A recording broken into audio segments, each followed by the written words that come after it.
Good evening. It's 6:30 on Monday, July 24th. My name is Zon Eastis, and I'll call the meeting to order, please. Thank you. Nice to see everyone here in the room, and nice to see everyone online. Want to just make sure that if you're online, we need to see your first and your last name. Thank you, Barry. Okay. And we do that for record keeping. All right, I think we can begin. We'll start first with the rules of procedure. Rusty. The Select Board has a new set of rules and procedures. They are for all Guilford public body meetings and have now been shared with all committees and commissions. They are here in the chat online and published on the town website. These rules request that everyone present at the meeting conduct themselves in a civil manner. Tonight, individuals will have a reasonable time to comment on actions the Select Board is considering. Comments and questions will inform the Select Board decision-making process. Individual comments will be limited to 3 minutes. Comments will be heard, not responded to. There will be no exchange between the Select Board and a commenter. Any questions raised will be recorded and responded to in a timely fashion.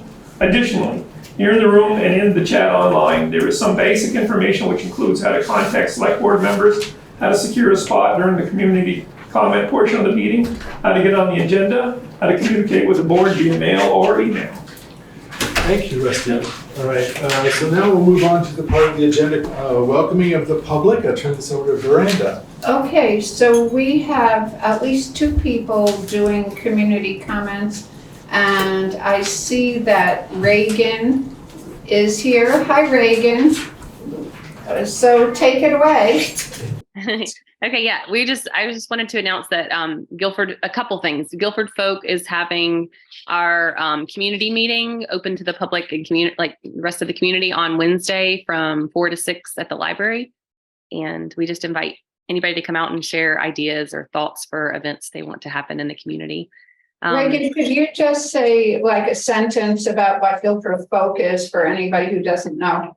Yeah, Guilford Folk is is the acronym is like fostering our living knowledge, and it's basically like connecting people in our community through learning and sharing opportunities. So like we've done winter pen pals, or we did the free universities and things like that, just community events that connect our neighbors through skills and talents that we have and we want to share. And so, yeah, we're having these meetings monthly to just hear from the community, to hear what kind of things you guys want to see in the community and share with your neighbors. And then there's also the art club that we have, Guilford Folk, and it's meeting next Wednesday at, I think it's 6 o'clock. We're going to put a front porch forum. I think it's 6, but, and the theme is water, which is really perfect for this month. And yeah, is there a question? I can't, sorry. Yeah. Too fast. Okay. And then, okay. So yeah, there's that meeting. And then finally, the Guilford Rec Committee ordered a shade structure and they need community volunteers to help put it up at the Playscape. So there's going to be an email or a front porch forum post soon about that for a work day, but it's coming up. And if anybody has any thoughts or ideas behind that, they can email the Rec Committee. Oh, commission. Rec Commission. Sorry. Because there is a Rec Committee here. Oh, yeah, the Rec Commission. Yes. Okay, thank you. Thank you so much for doing that. Yeah, Great. Of course. Thanks. You want to turn it to Nancy? Oh, Nancy, you're here. Can you? am being quiet. Listening to all the things that Reagan introduced. Every night of the week, you could do something in Guilford. And that's the truth. So tomorrow night, where the Energy Committee is having another energy education evening, and I see that Jen McDuffie is here, and she may add to what I have to say, but because she helped us, or actually she got the grant for us to do these education programs at the BBCC. And the one that's going to be tomorrow night is the home heat transfer. Students or community members will explore how they can use less energy to heat their homes while still keeping it a comfortable temperature. culminating in a challenge to build an energy-efficient structure to keep heat in. I don't think these will be full size. We won't have time for that. And then just weatherization in general, I wanted to remind people that they can get window dressers, which are, this is a small sample, but it's, they fit in your window precisely because we come and measure the windows. So each window has its own insert and they fit just by the tension of this foam around the edge. So, and they have 2 layers of a good quality, absolutely clear plastic on them, and they insulate your windows. So working actually, they can work in conjunction with storm windows, but the thing that they have over storm windows is that the fit is so tight, so it really keeps out drafts. So come tomorrow night to the BBCC, and we have pizza at 5:30. Oh. Pizza at 5:30 and presentation at 6. That's great. All right. Okay, so Nancy, do you want to pass that around to the people who are here in the house in case they're not familiar with it? I see Jen McDuffie's hand is up. Jen? Sorry for not turning my camera on. I'm joining from my husband's shop, which is a really ugly picture. But the only thing I would add to that is the presentation tomorrow evening is specifically for families, and it's targeted kind of towards the next generation. We didn't want all these presentations to just be lectures, and it's to help young people understand, well, solar panels aren't going to be as efficient as they could possibly be if your house isn't tight. So it's really geared towards families and young people to understand the concept of how to prepare a structure to be as efficient as it can possibly be. Thank you so much for adding that, Jen. That's really important. All right. Thank you very much, Brenda. So we'll move on to the next item on the agenda, which is changes to the agenda order. And I do have one change that we need to make. Select Board, if you'll look at section 7 of the agenda, you'll see that 7A and 7E reference the same topic. And so that was was a misnomer on my part, essentially. I'm sorry for that. So I would like to propose that we just delete item A, because it implies in that in the listing there that there will be action taken, and there's no action to be taken necessarily. So I don't want to imply that. So we'll be deleting conflict of interest discussion for 2 minutes, knowing that there's a conflict of interest discussion later in the meeting. I'd like to just do that through a motion, just so I'll make the motion that we delete 7A from the agenda. I'll second. Thank you, Michael. Is there any discussion here at the board? No. Okay, all those in favor say aye. Aye. Any opposed, any abstaining? All right, thank you. All right, so that's that. Then we'll move on to the updates and reports. So do we have to do the minutes? Oh, yes, thank you, Miranda, thank you. Sorry, stepping backward a minute, thank you. Approval of the minutes from the July 10th meeting. Those are in our folder, and hopefully we've all read those, so I entertain a motion to approve those. I so move. Thank you, Brenda. Is there a second? I'll second. Thanks, Rusty. Any discussion here at the board? All right, thank you. All in favor of approving those minutes? Aye. Aye.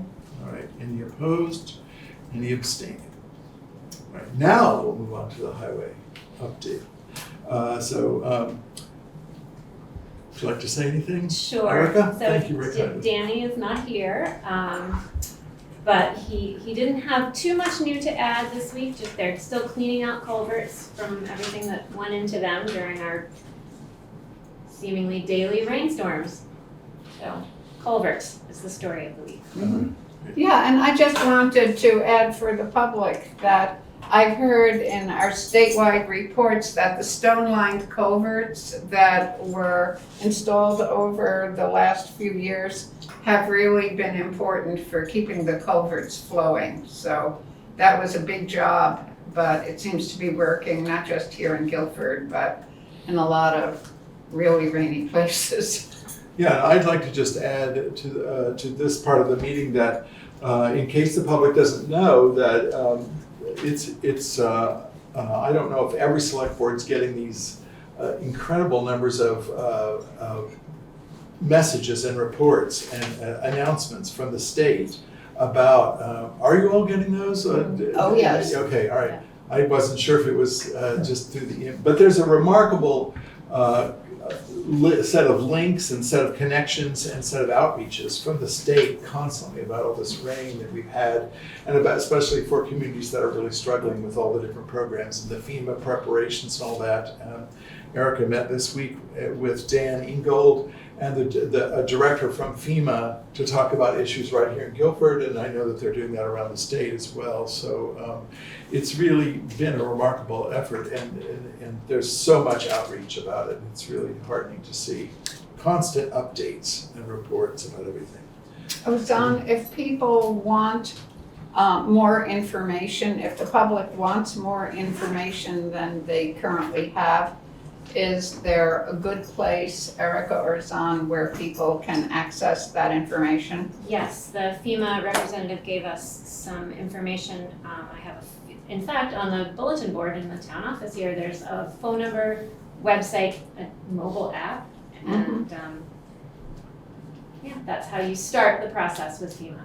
And I think that you can also dial 211 here in the state of Vermont, and that may have been for the actual moment of the situation, but I imagine there'll be some forwarding information from that. Is that information on our website, on the Town of Guilford website? No, the FEMA stuff right now. Okay. I could add it. No, I just meant about if people want updates, not so much if they have an emergency, but if they want updates about, what's going on around the state. Might be good to put up that would be a question that we could answer in the frequently asked questions. Yeah.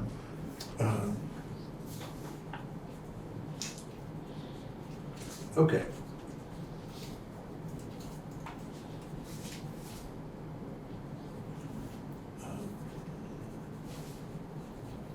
Just making note here. All right, then we move on to the old business on the agenda. We'll start with the first item on the list there, which is Select Board goals. This is just a quick report that Miranda and I went through the goals as we have already approved them.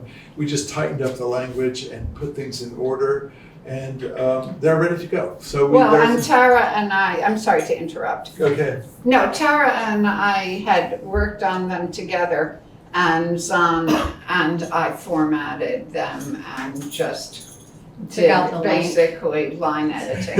Yeah. Okay, Okay, But I didn't want copy. Tara to be left out of I'm the sorry, I credit thought we for already doing knew it. that, so I'm sorry. Okay, thank you. Thanks very Well, much. other people who were listening, we all know, but they might not. All right, thank you. And the goals, just so the public knows, since it's all finished, those goals are up on the website, the town website. There's a link on the Select Board page. People can find the goals right there and read through them if you like. So, all right. Then we go on to the next item on the agenda, which is BBCC grant proposal recommendation. Select Board will recall that at our last meeting, we appointed Michael and me to be the subcommittee to review that proposal. And Michael and I met, reviewed the proposal, and would you like to state a recommendation? I would recommend that we approve the grant application. All right, so it's a proposal for $20,000 to use ARPA dollars, and it has a budget associated with it that shows how the monies would be spent, and they're all in line with ARPA spending guidelines. So, do you want to make that as a motion? I will make that as a motion. That we accept the Uh, BBCC's grant application. Is there a second for that, and then we can discuss it? We need to- I'll second it. Thank you, Tara. All right. Is there any discussion here at the select board about that with you? Okay, good.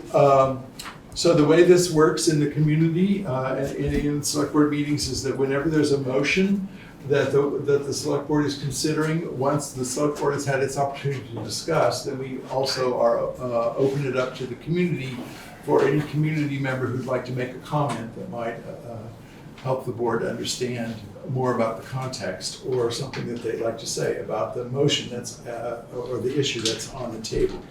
So I will open it up now and remind everyone that the select board will not be responding to anything, we're listening. So Sheila, I see your hand, Sheila Morris. Hi, am I unmuted? Yeah. Yeah. I just wanted to ask if you could please characterize the application, the request, what they're going to be using the funds for, because I understand they did apply for it, but I have no idea what they want to use the money for. I will read here from the application. There are three areas that have been delineated in their budget. Wiring and inspections for work that's already been done in BBC. The costs of the exterior portions of the sprinkler system, which are excavation tanks, pipes, and retaining walls to protect Guilford Center Road, and the steel tower behind the building supporting the exhaust from the commercial grade kitchen. So those are the three issues that are on that.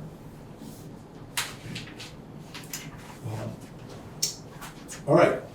Oh, sorry, Dolores. This is Dolores Clark in Cemetery Hill. This is in addition to the $52,000 generator that we. Yes.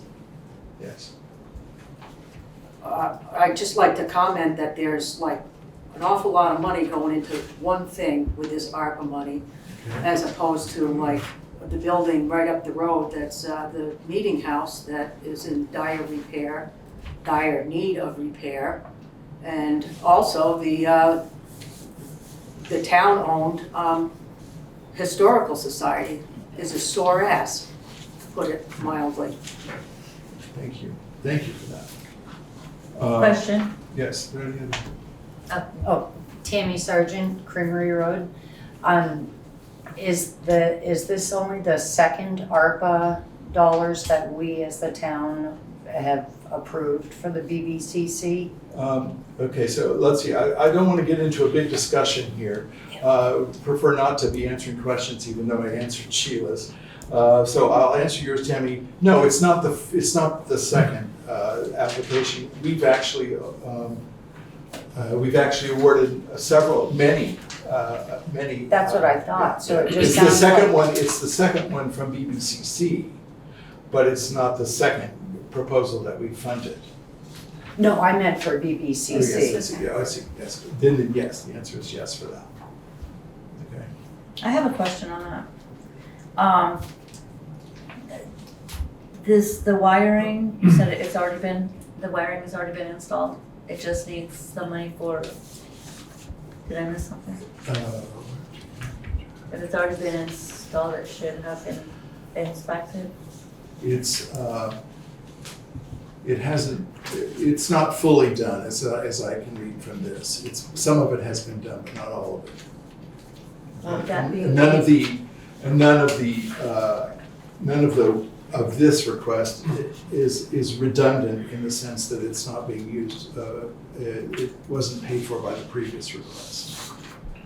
Doesn't that need to be updated or no? I don't know what you're talking about. If the wiring isn't done and the ARPA funds are for something that was just a one-time thing and it, like the generator needs updating and repair and servicing, will the wiring then not need extra servicing? I don't think so. So you're asking, is it new electrical work to be done with that? What it says here in the request is There are 2 inspections and tests still to be performed to certify that the building's accessibility (elevator) and safety sprinkler system are protected in the event of a fire combined with a power outage. None of this work was covered in the town's ARPA appropriation to purchase the generator. So that answer is yes, it will need continued servicing. Because if the generator is servicing, then I would someone, imagine everything. it's all connected. If I understand your question correctly, I think, yes, it will. I'm trying to understand, is your question trying to ask whether or not these dollars will pay for that ongoing servicing? Correct. Then I would say no. Yeah. I think the answer to that is no. It's for the installation and the immediate inspections. You see Rick's hand. Rick Seymour. Oh, great. Hi, yeah, if I can step in. The money we're requesting is for cost overruns for the exterior parts of the sprinkler system, the tower behind the building, and the $10,000 is just to connect the generator to the building. And it was not part of the original estimate, and we got a bill for it, or we got an estimate for it, and a notification that this is going to happen. We were required by the state to, buy the generator. We're very grateful to the town for giving us the money for it, and we hope the town will give us the money to connect it and to for these other 2 items. Thank you. All right. Any further comment? All right, I'll take are we ready for? I have one more. So when the ARPA dollars were approved to be used for the generator purchase, that was saying that that's just for the generator and no more. But this is sounding like now we need another $10 to hook the generator up. So it sounds like this is still connected to the generator. If the first ARPA dollars were saying, we're buying the generator, but that's not it, no more money can be used for it. And now we're coming back saying, now we want $10,000 more to hook it up. I'm not sure I can answer that. What I understand is that we gave a certain amount. I'm not sure that it was the full dollar amount for the generator. I'd have to go back and look at that. So so the amount of money that that the ARPA dollars were approved prior would have been used toward that generator. It sounds to me as if the ARPA dollars, prior ARPA dollars, didn't cover the wiring necessary for the generator. And that's what they're seeking assistance for, part of what they're seeking assistance for now. That was the point I was trying to make, though, is that if the first ARPA dollars that were approved was saying this is a one and done thing, which is what I understood the ARPA dollars to be, then this is kind of contradicting that. It's not one and done, it's still going on asking for more ARPA dollars. Thank you. All right, are we ready to vote here? Okay, so all those in favor of approving this request from BBC say aye. Aye. Aye. All opposed? Any abstentions? Okay, thank you very much. All right. Could I just ask one question? Not at this point, I'm sorry. You can contact me anytime after the meeting. After. We'll move on to the, I just want to let folks know that the 90-day review of 2 of our new staff members has been completed. Rusty and I were appointed as a subcommittee to do the review. That's done, so those documents are now in their, ready and will be in their files soon. So that's all taken care of. All right, now we move to the conflict of interest issues, which have come up in the past. And I'm going to turn this part of the meeting over for a discussion from Tara. So, thank you. So I met with some concerned citizens last Wednesday regarding the conflict of interest policy. and their concerns. They had a lot of documentation concerns, past and present. And I myself have had to do a lot of research this past week. I referenced the select board member handbook. I called the VLTC. I want to resolve confusion and clarify some things. And I think that there's a lot of information to do so. So I want you guys to bear with me. I also feel like, well, you'll probably get it. I feel like I'm in a difficult position because I feel like my questions haven't been answered, and I feel like I don't really know what's going on with some issues like regarding the lawsuit. I feel that all select board members should know the correspondence that's happening between the town attorney and not just one select board member. So I'm just gonna read what I've written and reference the handbook and reference the actual conflict of interest policy. So on March 12th, 2018, the town of Guilford adopted a conflict of interest policy. I would like to read Article 2, that's the purpose. The purpose of this policy is to ensure that the business of this municipality will be conducted in such a way that no public officer of the municipality will gain a personal or financial advantage from his or her work for the municipality, and so that the public trust in municipal officials will be preserved. It is also the intent of this policy to ensure that all decisions made by municipal officials are based on the best interest of the community at large. I would like the Vermont Code of Ethics identifying conflicts of interest to be added to our Guilford website. This will allow people to know what a conflict of interest is. And if we go down that, anyone that may have a conflict of interest would ask themselves questions. Do I have an influence or control over the matter? If the answer is yes, you have a conflict of interest. There's quite a few things here. I'm not gonna name them all. But there's also, if you have an appearance of a conflict of interest. So would any reasonable average person with knowledge of all relevant facts think you have a conflict of interest? If there's a reasonable appearance of a conflict of interest, then that person should recuse themselves from the situation or write a document saying why they feel that they will be impartial. So this comes directly from the state code of ethics. And if it's on our website, people will have clarity. They'll know exactly what a conflict of interest is. And then we won't be in this situation and have these things come up. And hopefully it'll avoid future issues and maybe even future lawsuits.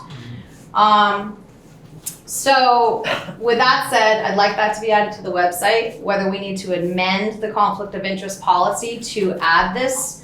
I'm getting ahead of myself because I probably wrote about it. But I think that everybody that signs a conflict of interest policy should also read this and sign that they've read it. And then if they have any questions, it's right there. You can ask.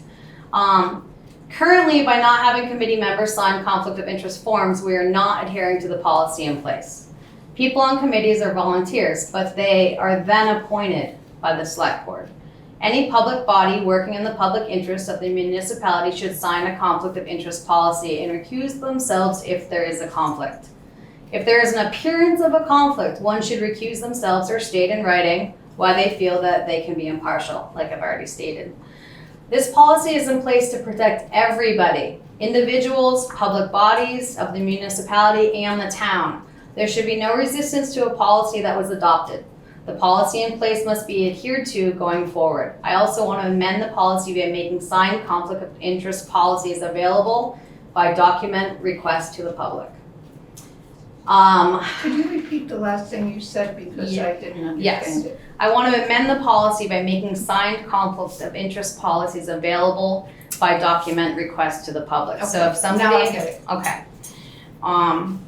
That way their information isn't plastered online, but if someone feels that they want to see someone's conflict of interest policies, that it is on a committee, they have the right to do so because it is public information.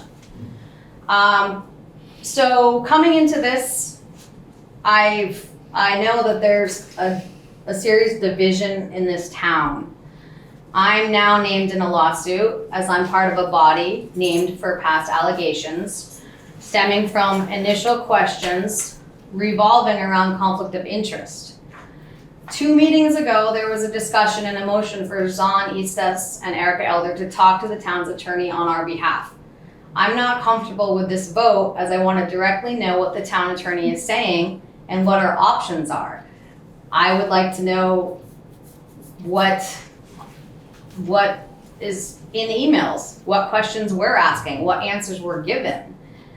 I don't think that the lawsuits are going to stop, and I think that they might go to another court, and I feel like it's my responsibility on this select board to know what's going on and to be included.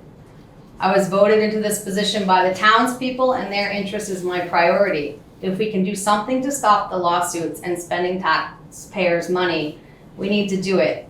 And I think that mediation needs to be visited or revisited. I'm coming into this situation after a few years of potentially questionable acts and turnover with the town, with the select board, and I would like to discuss the appearance of a conflict of interest and would like 2 representatives from the select board to be in all communication with the town's attorney. I'm not comfortable with the way things are and feel that someone not personally involved with any past lawsuits should be included in correspondences with the town attorney firsthand. That would be me, because I wasn't involved in this prior to now.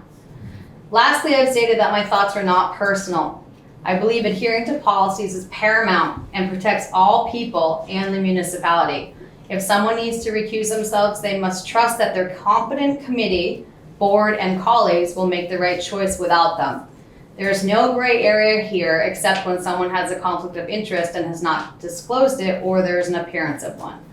The town of Guilford has a duty and obligation to adhere to policies as written. I have a duty to strive for transparency, which rebuilds trust within our community and our town. Thank you. Thanks, You're Jerry. welcome. Thanks a lot. Can I ask you to read there's one paragraph you read that I want to hear what you said again because I'm not sure it's absolutely correct. Okay. I just want to, it's the paragraph that ended with you suggesting that we amend the signed conflict of interest, the policy to allow conflict of interest documents to be available to the public through public records requests, which is something I don't that would be fine with me. But can you start that paragraph where I think you say something like we're not in compliance with our own policy? Well, we're not in compliance with our own policy because here's our policy. Yeah, can just read what you said. Okay, sorry. That's right. That's fine. I want to get into it, but yeah. Let's see. Currently, by not having committee members sign conflict of interest forms, we are not adhering to the policy in place. People on committees are volunteers, but then they are appointed. Any public body working in the public interest of the municipality should sign a conflict of interest policy and recuse themselves if there is a conflict. Okay. So we also, excuse me, I didn't mean to bust in. I just think that in your document, you want to say commissions and committees. So, because you didn't mention commissions. Right. Well, E is really the place where I don't feel we're adhering. And that is public body means any board, council, commission, or committee of the municipality. Okay. Yes, so that's, so that's where I feel like we are not adhering to the policy in place.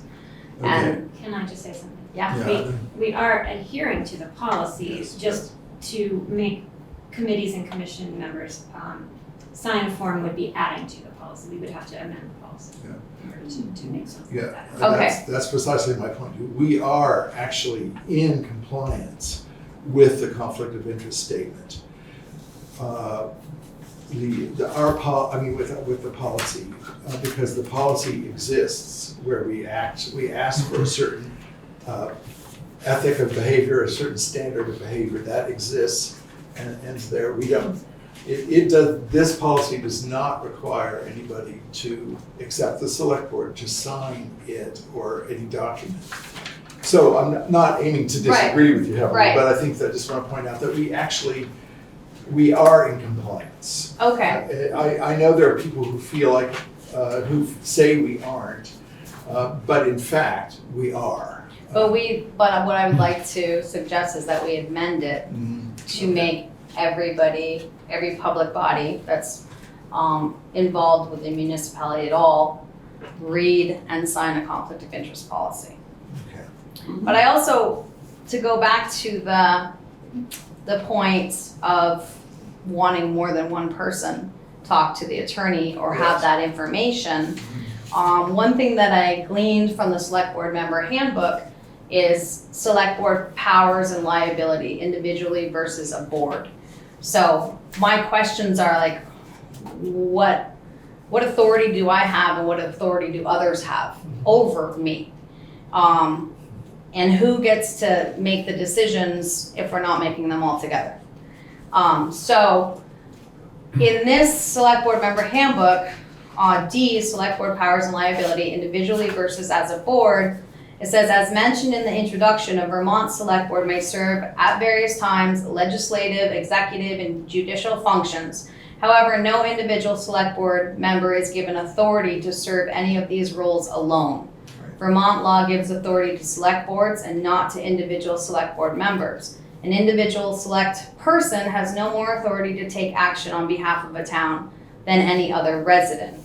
And in our conflict of interest policy, E, under prohibited conduct, is a public officer who is a member of the public body shall not give the impression that he or she has the authority to make decisions or take actions on behalf of that body. So I am not, we voted, I abstained, but I don't think that the chairman should be the sole person communicating with the attorney. Right. I hear what you're saying, and I think that I don't disagree with that at all.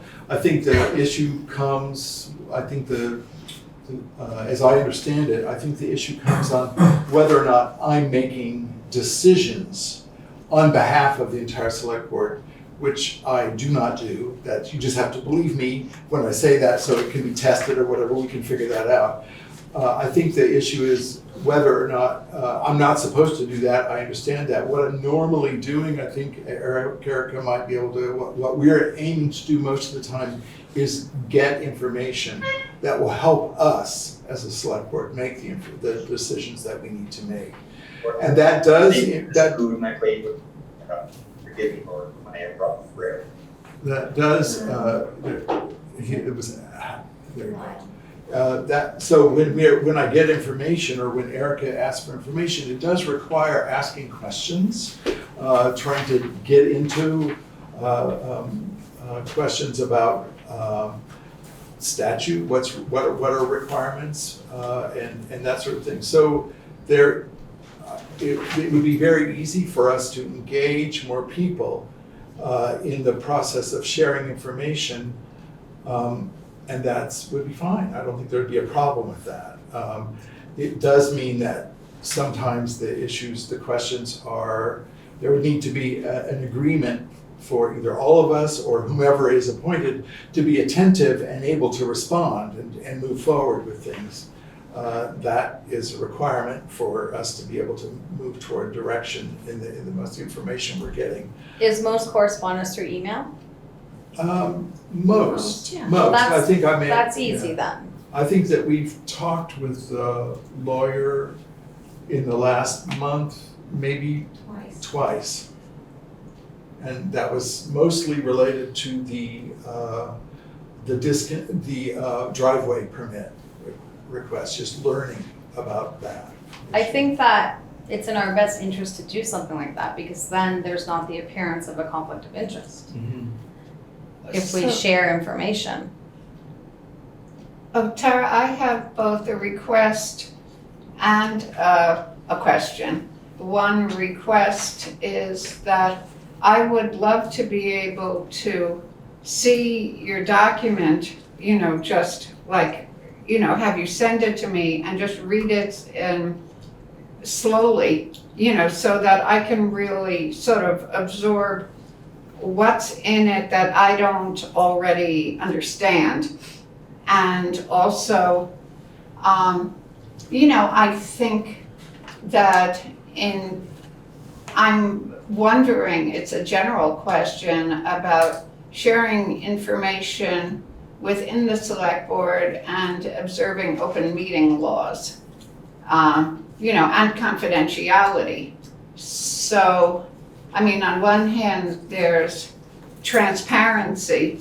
On the other hand, there's attorney-client privilege and how we would share that, So I have a question about if a goal would be to have all of the select board members, let's say, who wanted to, or even a self-designated subcommittee, receive or participate in these email exchanges, how could we ensure that the information doesn't spread into violations of open meeting law or violations of attorney-client privilege? So, those are things I'm not sure whether you have a ready answer or whether you wanted to think about it as well. No, I don't have a ready answer for that, but I think that it's something that we should talk about. I think it would be good to talk about it.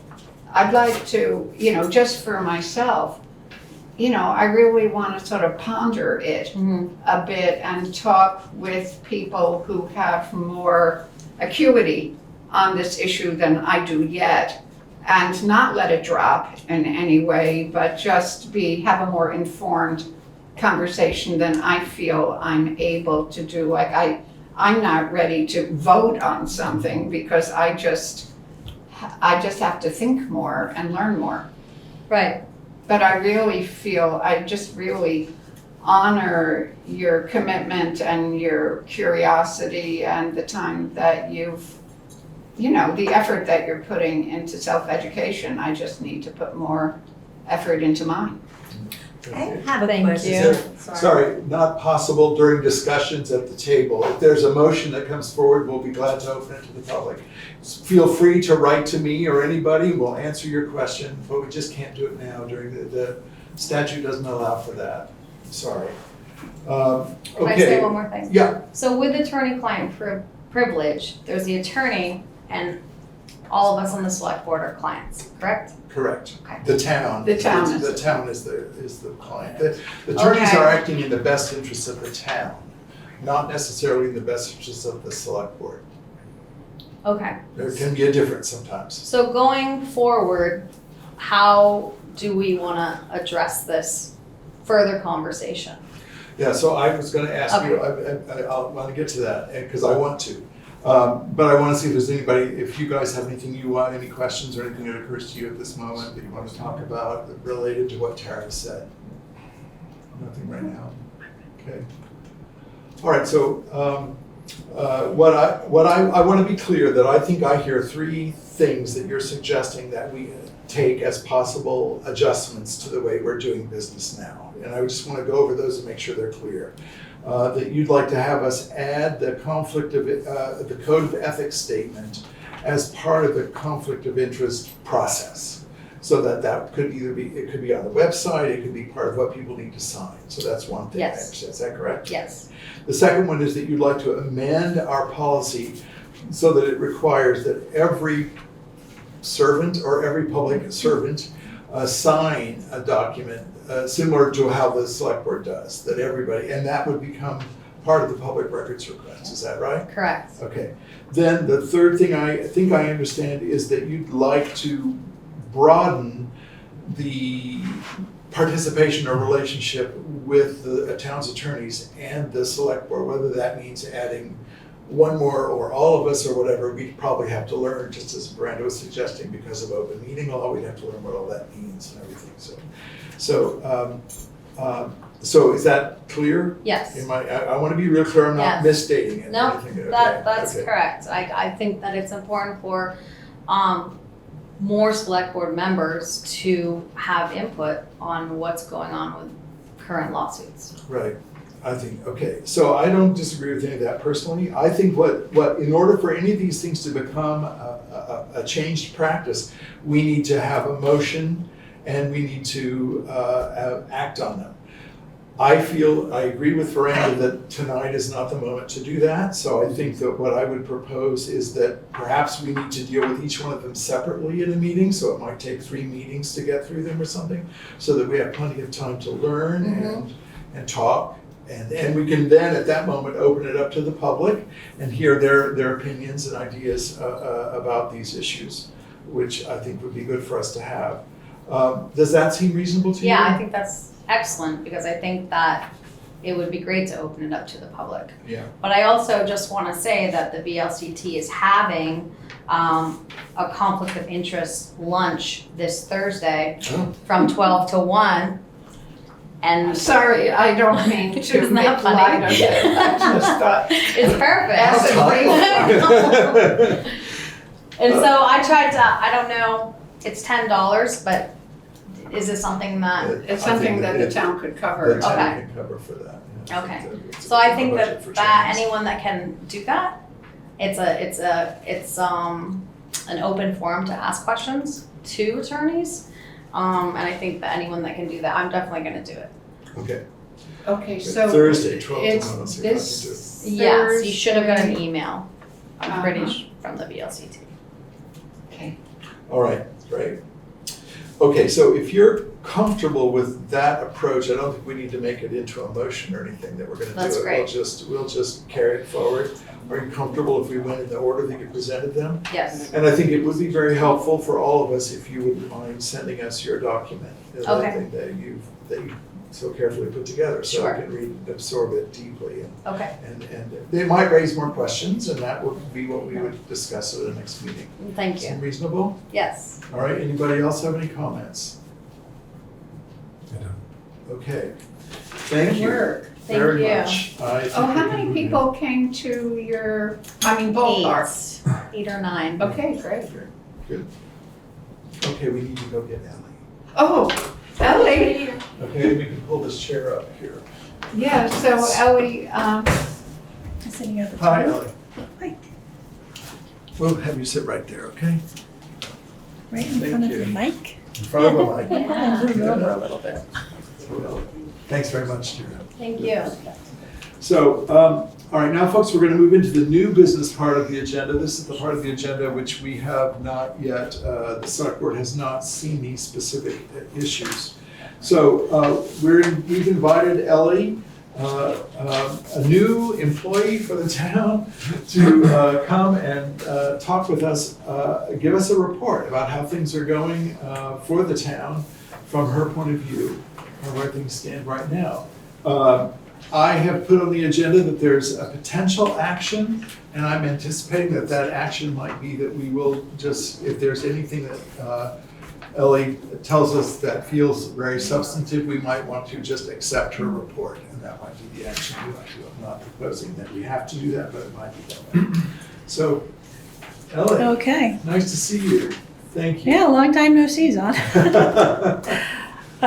So I'm actually just going to start off a little bit about what I do. Yes, great. Okay, so for those who don't know me, I'm Ellie. I have the positions of treasurer, assistant town clerk to help out when Danielle is not here, or even when she is here sometimes.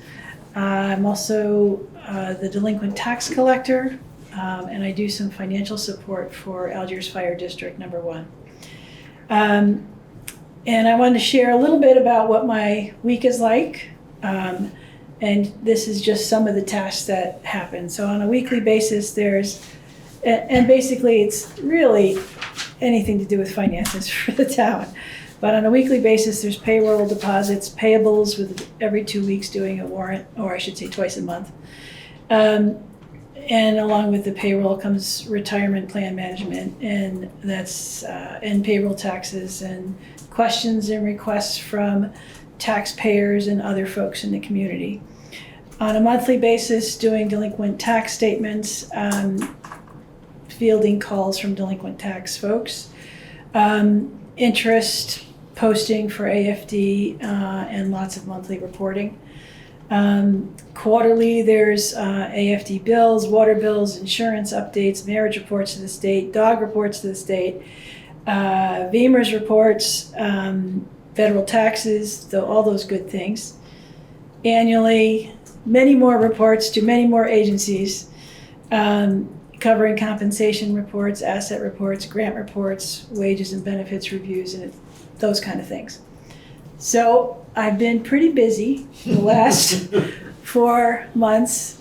I came in knowing some information, but definitely not to the degree that I know it now. And I'm learning something new every single day. It's challenging, but it's good. I think we're moving along, so that's good. Current projects that I've been working on.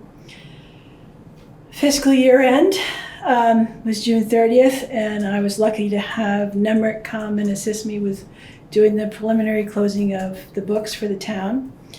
I've started reviewing fiscal year revenue and expenses, and Erica and I are in the progress of installing the approved fiscal year 24 budget into NEMRIC.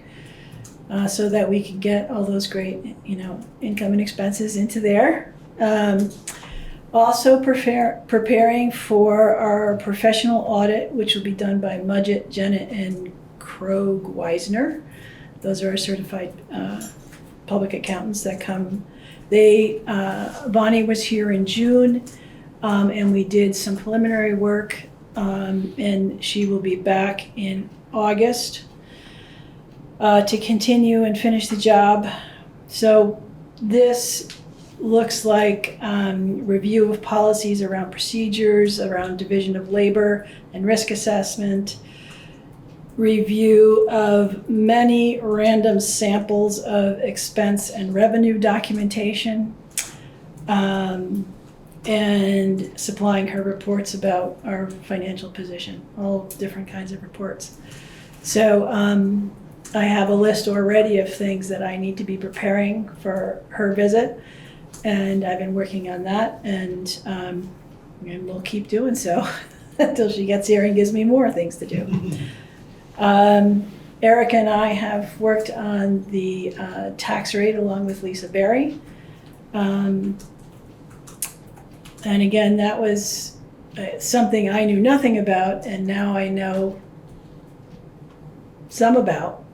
And again, keep learning about that. Just want to jump back to the entering of the fiscal year 24 budget. That has been an excellent opportunity, I think, for both Erica and I to really dive into the budget and review the line item accounts and better understand the purpose of the funds and why they were created. So that's been very helpful. We continue to have discussions about the chart of accounts, learning the history and intentions of those accounts, and working towards making those accounts more understandable by everybody in the reporting of those accounts. So that's something that's in my mind that we, want to keep working on it every day, but also take into that consideration that big picture of how are we reporting things, and is this meaningful to the select board, but also to the townspeople.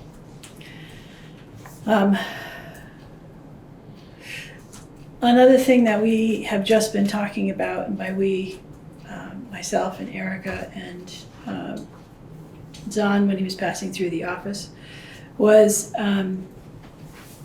I think we all know that there's been concerns expressed about reappraisal and the tax rate and the upcoming tax bills, which I just want to say have not been created yet. They'll be coming out in a couple weeks. I've already started to have a number of phone calls about them, and people misunderstanding letters from the state, which is really about the homestead declaration and thinking that was the tax bill, and it's not, and reappraisals letters. So the tax bills have not been created yet. And that will be a new process for me. I will be drawing on the expertise of NEMRC to come in and help me. They're actually going to be here this week to work me through doing the tax bills. And I'll also be working with Lisa to get her insight on certain things. But it's a process. I'm not going to be able to just push a button and all the tax bills are going to come out. So hopefully people will just bear with me as we get through this. But it also brought about the point that, or the feeling that there needs to be more education, public education for taxpayers about, like, how do we come up with the tax rate? What goes into the tax bill? What's CLA, common level of appraisal, and how does that affect your tax bill? And what about the education tax? Do we have any control over that? Where does that come from? And what does the homestead declaration, what is it, and how does it fit into your tax bill? And that's really not something that we do or have control over. It's something that you have to file your declaration, and the state gives us information about what the effect it's going to have on your tax bill. So, but trying to answer some of these questions, and I had said to Zahn earlier today, I hope that maybe the select board could come up with some questions that they think might be important to the taxpayers that I could start, researching and getting answers for. And then perhaps we can put this information on the town website. Or I was also thinking maybe, we could set up a couple informal meetings, like your lunch meeting is going to happen. Maybe we could have something here that's, who wants to know about the tax rate? How does that set? Or, something like that. Nothing big and extravagant, but just having a conversation to help people understand. That's kind of my report. I did provide a report to the select board, which is just the general fund, because that's as far as I've got on looking and reviewing some of that. The big general statement I wanted to make about the general fund is that we brought in more revenue than we expected. So we're at 103.34% of the budget. We spent a little bit more than we expected, 102.85% of the budget. But the bottom line is we're in the black at $8,633. So I don't know if you've had any time to look at this, but if anybody has questions, I did try to go through and note some things that jumped out at me, and I'd be more than willing to entertain questions when you had them. I think we're good, at least as far as, what I'd just like to say, that once again, that this is the general fund only, which is not the highway fund. Right, this is just the general fund. Which is our Right. general operating budget from the town, Right. without the highway portion. That's correct. The highway's not here yet because I haven't gotten through it. Yeah. I also want to say, though, that this is a draft year-end report, because as I go through, I can tell you, I already have seen a few things that I'm going to go, oh, is this posted in the correct place? Yeah. I mean, Eric and I, when we were going through entering the budget, I found out there was 2 places that civil fines were listed. One was in the general budget and one was under the highway. And I had posted them under the general budget, but then when we were going through the fiscal year 24 budget, we see, oh, there's actually a budget for civil fines in the highway fund. So I've got to make that correction and put things where they were budgeted for. And then this document will change. Yeah. Right. So this is just a snapshot of Right. where it is right now. Where it is right now. Yep. Okay. All right. Ellie, thank you. I mean, I think if there's anything I learned from listening to you talk, it's there's a hell of a lot going on. And this is not a simple job. It's not just coming in and sort of making balances sort of add up and things like that. It's really very complicated. With a lot of reporting involved to make sure that we're in compliance at various levels. And so that takes a huge amount of oversight and planning, which I see you doing. So I'm Trying, yeah, I appreciate that. Does the board have any questions for Ellie at this point? I just want to say great job to you and Erica. Thank you. You're welcome. Yes. We've been working at it. Yeah. I think that it would be great if we could have, just as a, you get comfortable with the idea that this is the kind of talk that we can have maybe 3-4 times a year, just so we could Sure. just be, at least for the first year till so we're all kind of up to speed about your style, and the way things are working and how things are going. Sure. And I think that, recommendations for public education, including my public education, would really be useful and setting a time that wouldn't be burdensome for either you or, I wonder whether there are, like Vermont-based online, like getting to know your town budget, that people are already having workshops on this, just like the conflict of interest one, VLCT must have that, but I was thinking, that's aimed more toward select board members, but it would really be great to have that education available for the public as well. I agree. Any other thoughts here at the board? Okay, I'm going to disappoint folks in the audience. I think that it would be great to maybe, like Son said, have a quarterly check-in, but also have that be a report. Because one of the things that I have heard and mentioned, and we talked about this, is that to update people on the budget quarterly and just to let people know where we are is something that the townspeople really want to know. Oh, yeah. We have gotten in the past a report that compares actuals to budget. And so maybe Another report.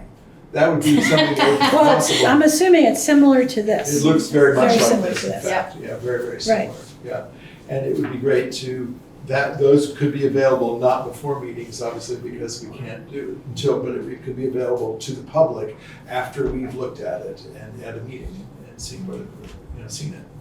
So, yeah. But this is a draft. This is a draft because I'm still reviewing it. I know, June 30th is coming past, but there's been a lot of work going on in the office since June 30th. And and I do need to review it as part of, getting ready for Bonnie to come. And so it's just good practice. Yeah, tightening things up all the way around. I mean, it's my experience. I'm not in the municipal experience that much, obviously, but it's my experience in the world that I've worked in that a fiscal year stays open for some time before it stays in draft form as things are tightened up and cleared up and brought into better compliance and alliance. And then finally, it gets. Well, especially when there's just staff turnover because try and become familiar with the history of accounts and things like that, and then trying to move forward in the learning curve, definitely. Yeah, great. So. Okay, thank you very much. All right, I'm going to disappoint folks in the audience. I'm sorry, in the community, when there's a discussion at the select board and no action to be taken, there's not space for the community to be able to talk. We don't want to enter into a conversation, so please send your questions to me. I actually had a question for Ellie. Send your question to Ellie. I'm sorry. But when Nancy Detro was talking, if I'd had a question for her, you probably would have let me ask her. I don't know. Maybe.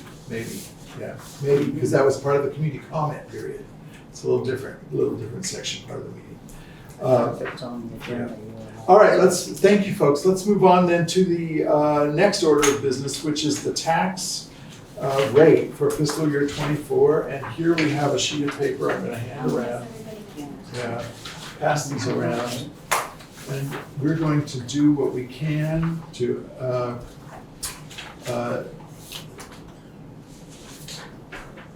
so I think it would be good before to set the context, so we know what we're doing. Are you willing to talk about this and explain what these numbers are and how the tax rate, what the processes are that go into actually setting this? Yes, I can attempt to do that. Great.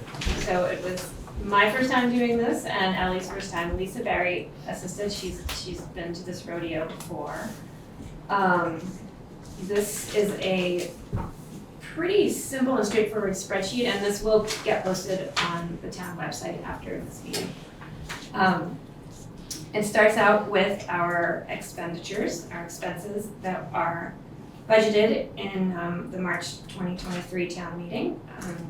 They're listed here by article. So there's the highway budget, and then under that there's the town operating expenses, and then the appropriations to the various things like Wyndham Regional Commission, the fire department.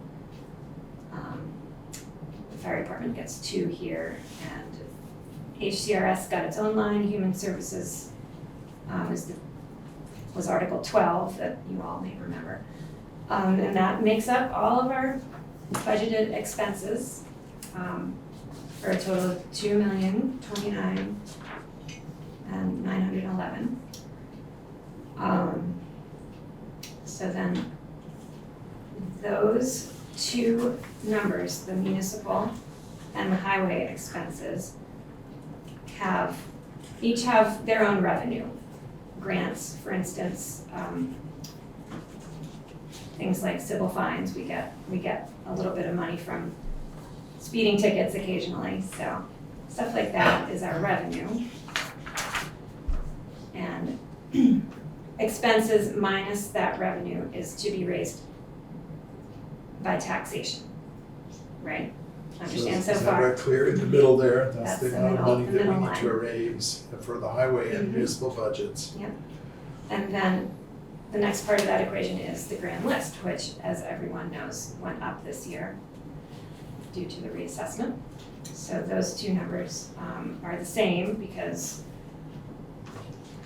it's the same. It's that's the grand list number.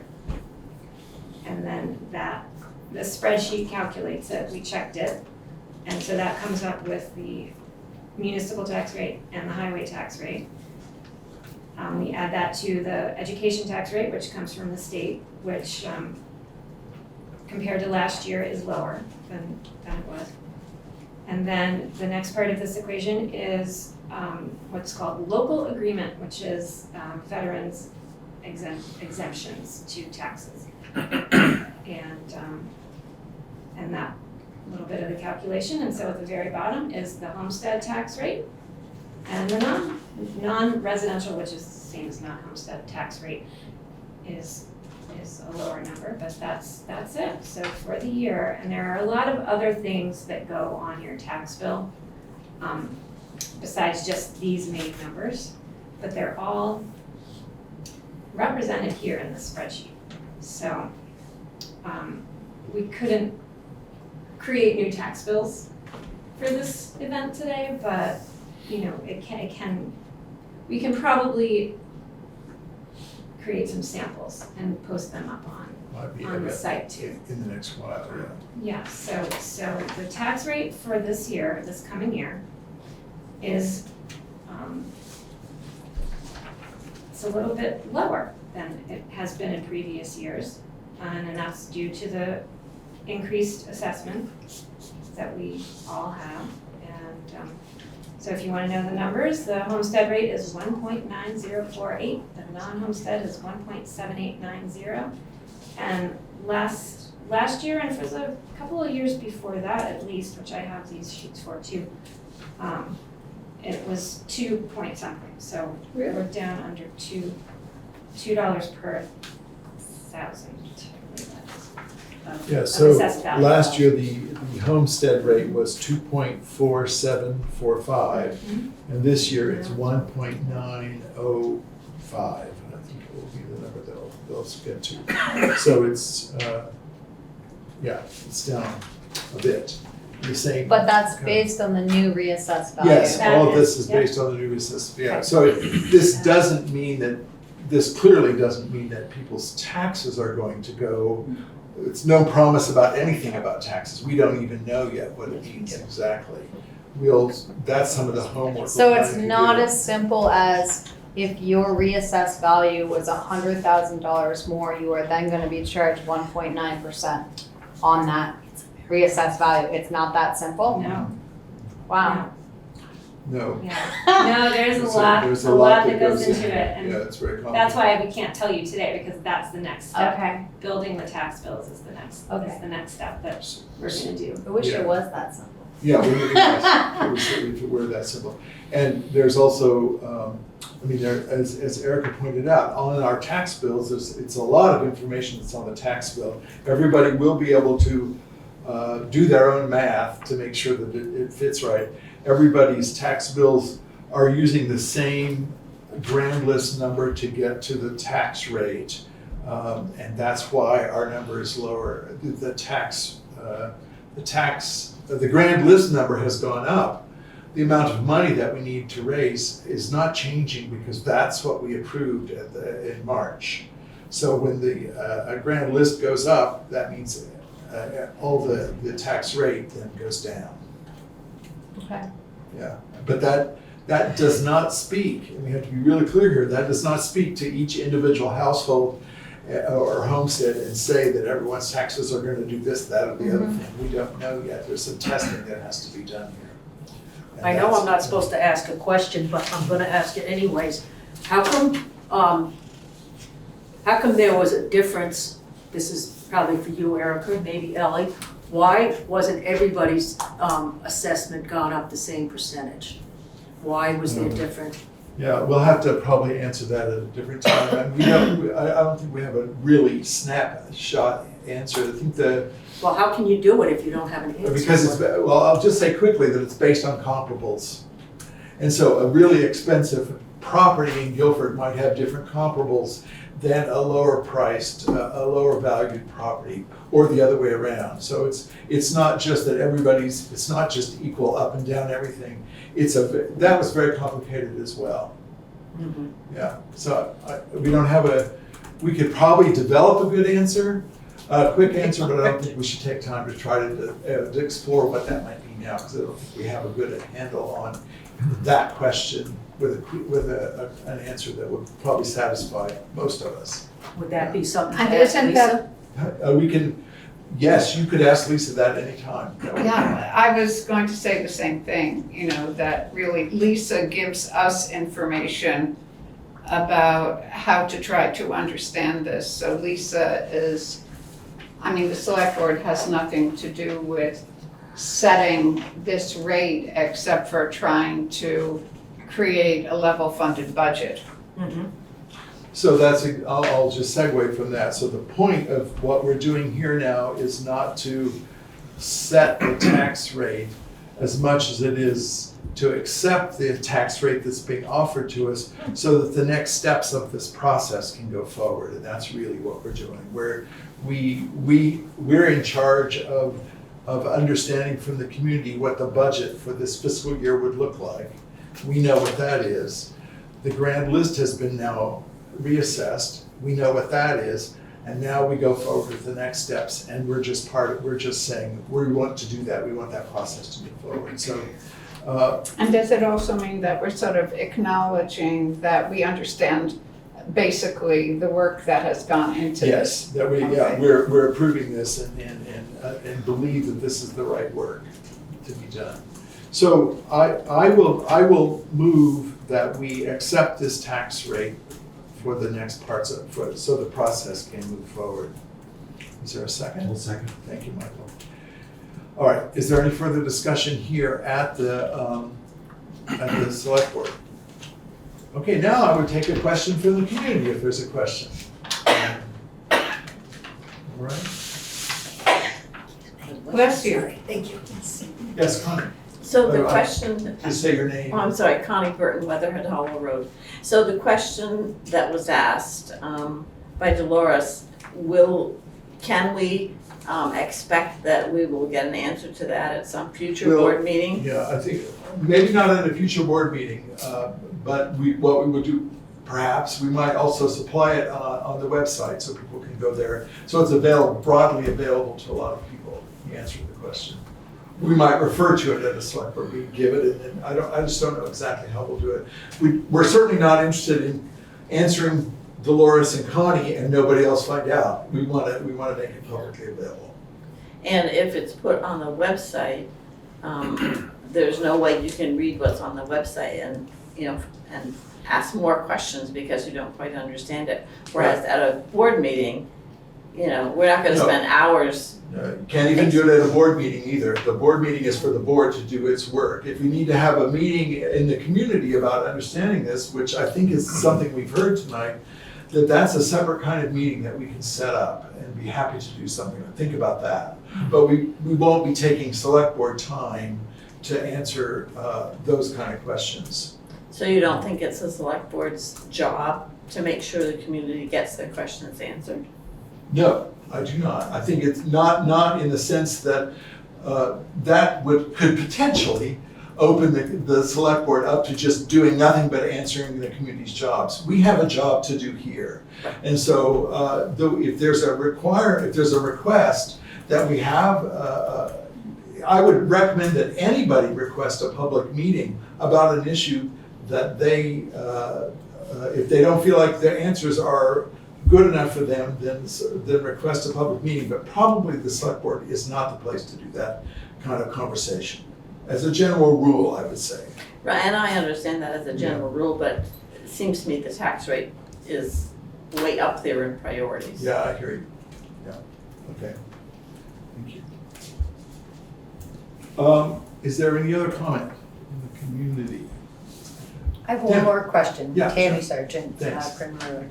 You said she could request a public meeting from who? I don't understand what you mean, request a I public think, well, request more information maybe would be the way to do it. And if it made sense for us to, we obviously also can't get into the business of just having public meetings every time somebody in town thinks there needs to be one. But if a subject, we're paying attention. If a subject feels strong enough that there needs to be a collection of meetings about it, like for instance the reappraisals. There was a lot of exchange between community members and experts. So that kind of thing is what I'm thinking of. So she can request a public meeting by how? How do you request a public meeting? Right to me, and we can begin the conversation. It doesn't mean it would happen. She can request it, and we'll see what happens next. Go forward. And we can try to find who has the expertise, really, to meet with people and give expert answers. Yeah. I mean, it's absolutely true, and we all know, and I'll just say it once again, that we five are volunteering in the community. As much as I've learned in my role here, I still do not know everything there is to know. So when someone asks me a question, I commonly don't have the best answer, simply because I don't necessarily know it. So I need to be given the opportunity as a good select board member to find the best answer and then get it back out to the community. And that's the model that I'm trying to use in this kind of instance. So that's the way to talk about it. It's not that I should know everything and therefore somebody should be able to fault me because I don't know something. You're going to fault all of us furiously then, because we don't know everything. We just can't. There's so much to know. So, yes. Well, who might know in the state how to request a public meeting? You could write to me. And But then you just said you don't know. Well, I don't know everything. I No, don't I know everything. understand. I'm just wondering who in the state would be able to answer that question. No, if you have a request for a meeting, that would come directly to me. And I might have to go get expertise about whether or not it's appropriate to have a meeting like that, or whether it's acceptable or not. I see. Not every single one is probably going to be a slightly different instance.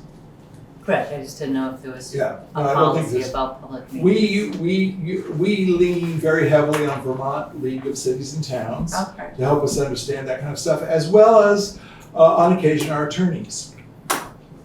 Sheila has a hand, so I can contact them. Sheila, I see your hand is up. Thursday. Thank you. Sheila. Yeah. I just wanted to say that most of the questions that have been raised tonight and that Ellie described in the process of doing this work have been raised over the years since I've been involved in 2012. And there are, as recently as the 2023 town report, there was a description of the V.S.A. and the CDL in the town report written by the listers that described what was going on with the process of the tax, the reappraisal, the statistical reappraisal, and what factors go into it and how it impacts things. And so in most cases, these questions have been answered in past years and can be easily, I'm pretty sure there's information on the server that we can draw on to just remind people that these are not new questions. These are issues that come up on a repeat basis. They are answered to the best of everybody's knowledge. Sometimes there's a lot of updated information, the numbers change, et cetera.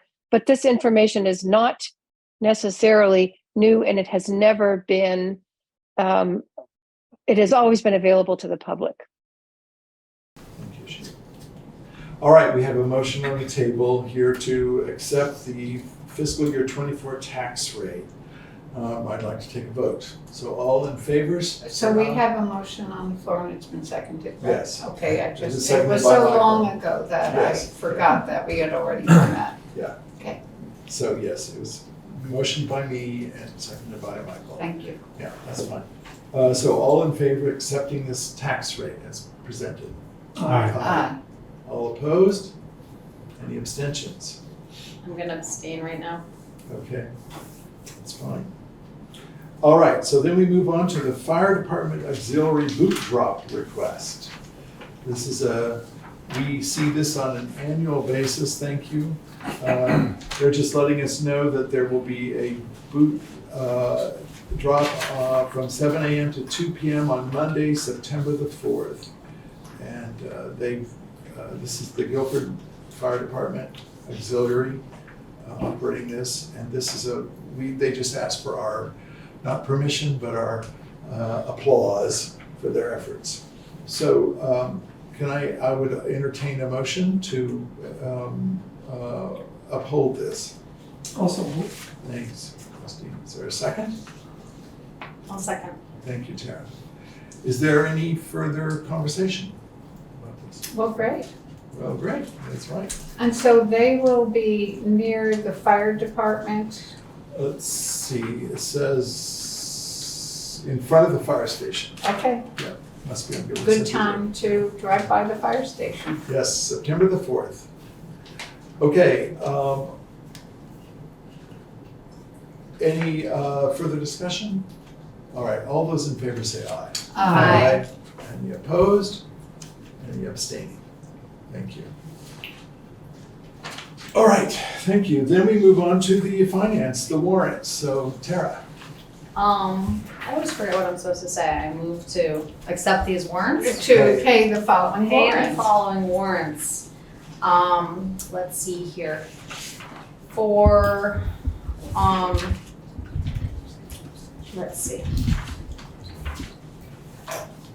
So this week, our big ticket item was a Guilford appropriation to rescue, which was $51,431. Oh, excuse We me, need to Tara. list them first. Oh, Yeah.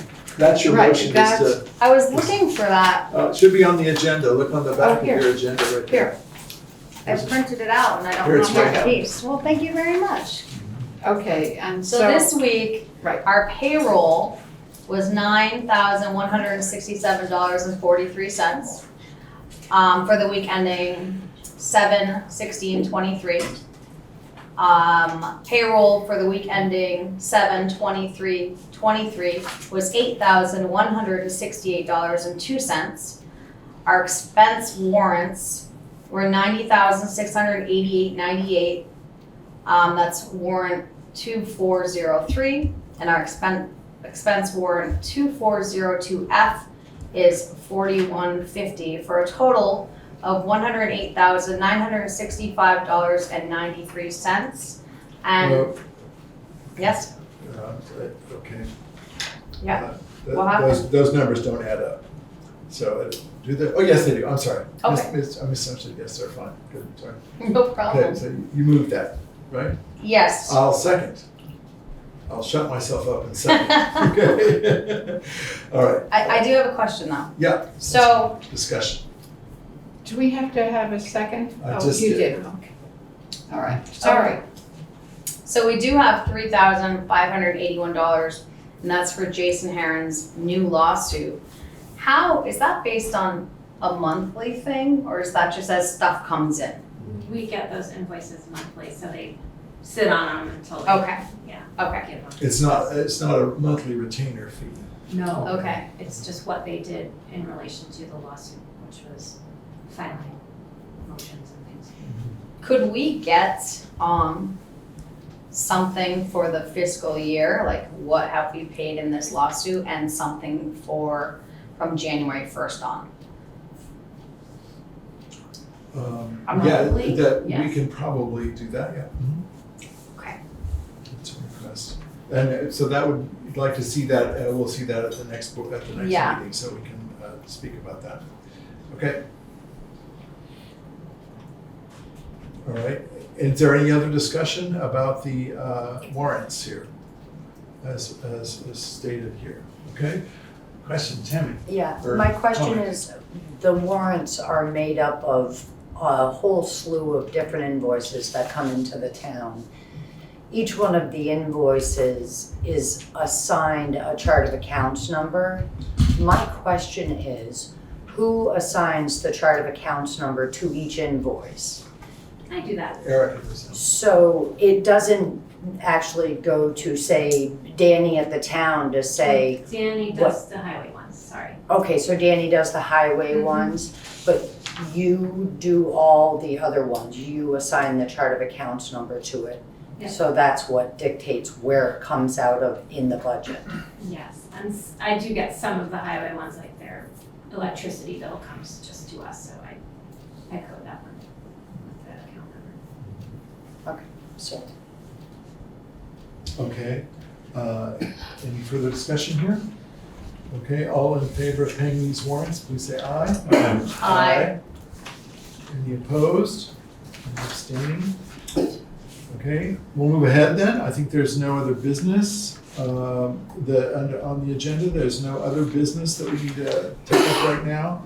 And just so people in the community know that the reason for other business, that's a space for if there's something that comes up that must be dealt with at this select board meeting, it cannot wait till the next board meeting.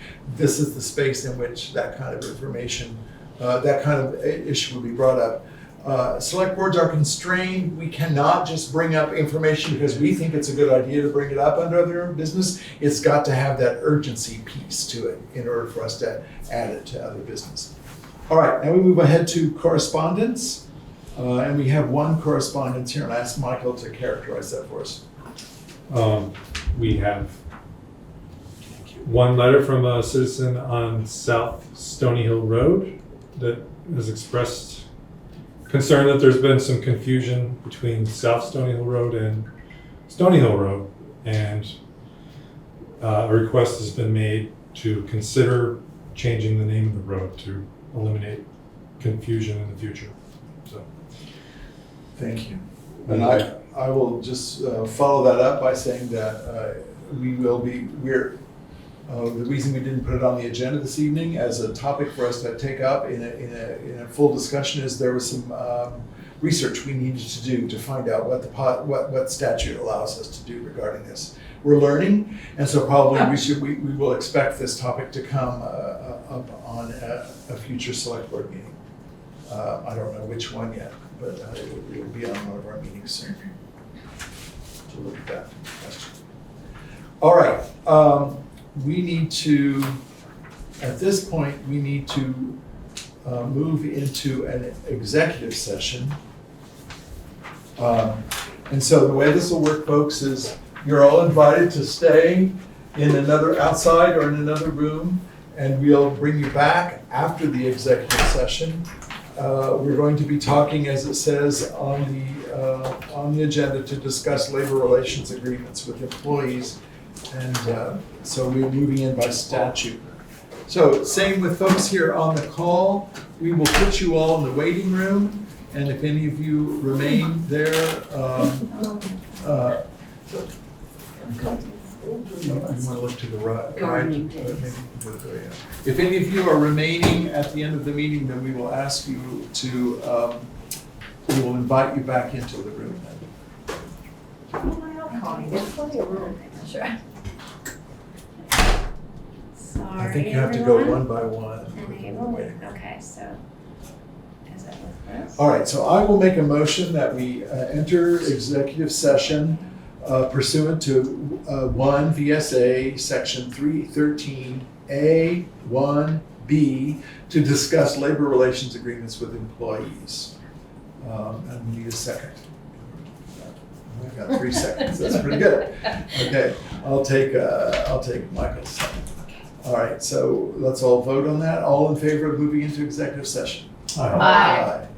So it's 8:20. So I will make a motion that the select board come out of executive session. May I have a second? I second. Thank you, Rusty. So at 8:20, we will come out of executive session. All those in favor say aye. Aye. Any opposed? Any abstaining? Thank you. Okay, All right, so so then we go get the folks, start admitting folks that are still here. does anybody want to come back in? I mean, you're welcome, as all. We know what you mean, it's late. Recording in progress. Thank you. Thank you. Hey. Thanks Okay, for so your we got everybody perseverance. All right, good.